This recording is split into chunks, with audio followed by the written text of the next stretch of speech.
My name is Gary Stone. I'm the Chief Strategy Officer for Bloomberg Tradebook. Today we're going to be talking about optimizing ETF execution, but before we start, I'd like to get a couple disclaimers out of the way. The first one is that this video is for informational purposes. It is not to be considered a solicitation. If you go to our website, bloombergtradebook.com, please click under Tradebook Disclaimer for our complete list of global disclaimers. In late 2008 and 2009 was when money was flowing out of the actively managed mutual funds.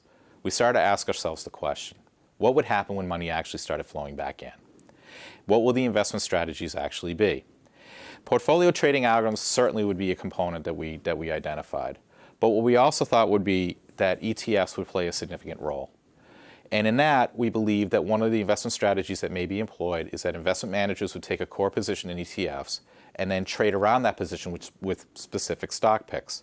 Because ETFs are a convenient way to gain exposure to the market. They're quick, they're easy, and they get you what you need.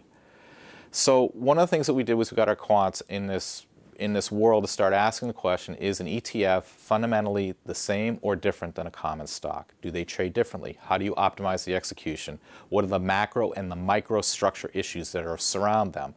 And how do we do this in order to be able to optimize the execution for our clients?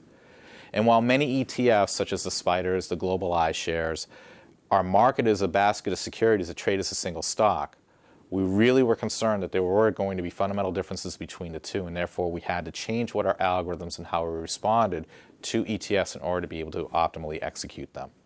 And our research actually did find that there were very, very big differences between stocks and ETFs. For the same average daily volume bucket, the chart behind me shows you that there are dramatically narrower bid-offered spreads for ETFs than stocks.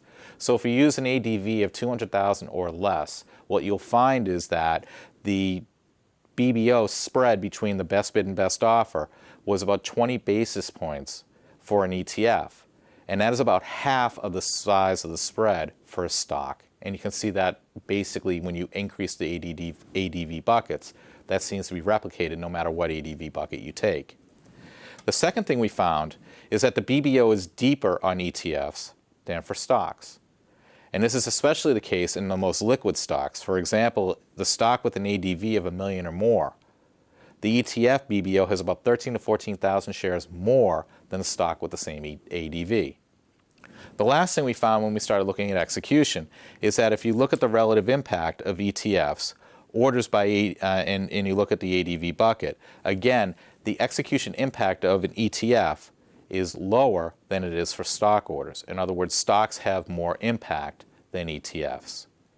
So as you can see, the size of your order as a percentage of the ADV increases, the ETF execution has less impact. So what did all these differences add up to? You have to approach ETF execution differently than with common stocks. An ETF with the same characteristic as a small cap stock trades very differently than a small cap stock. And if your algorithm applies the same stock execution techniques to an ETF as a small cap stock, you're going to suffer an unnecessary opportunity cost. You have to be very careful in your approach to ETFs in that you need to make sure that you are not only dealing with the opportunity cost of your trading horizon, making sure you're taking into your microstructure things that you can trade too fast that there's a replenishment process, and that your aggression is not based upon what the INAV is telling you, but other indicators such as relative performance around what the ETF is trading. And for that, one of the things that we did was we found that for DMA strategies such as Be Smart, Hide and Fire, Hide and Sweep, our execution consultants and our clients actually were telling us anecdotally that the sweep style that you employ has to be price. Tradebook supports 4 different types of sweep styles in the global markets. There's the price sweep style, which goes level by price level. There's liquidity, which will fire at several price levels at the same time. An optimum sweep, which will sweep down several price levels, pause, and then continue sweeping in an optimal fashion. And the last one is exchange, where what it will do is it will only sweep at the exchange. What we found is that price was the right one to do, and we augmented our algorithms and to basically, when they were set the price level sweep on an ETF, that they paused, and there was a pausing mechanism which was significantly longer than one that was for common stocks. And what the question then becomes, well, did this actually really matter? And one of the things that we found is that the answer is yes. The first one is did the price predictor actually add any value? And what we did was we looked at our Q1 2010 ETF executions, and we found that when we added the price predictor in, we actually did 2.6 basis points better than we did when we didn't have the price predictor in there. The second question we asked was these macro and microstructure issues that we talked about slowing down the execution. Did that really matter? And what we did here was we asked Elkins & Sherry, an independent transaction cost analysis provider, to look at our Q1 2010 Bloomberg Tradebook trades versus the interval VWAP benchmark. And what we found is that it did materially have a better execution, that versus the Elkins & Sherry universe, our executions in ETFs are actually 5.1 basis points better than the Elkins & Sherry universe.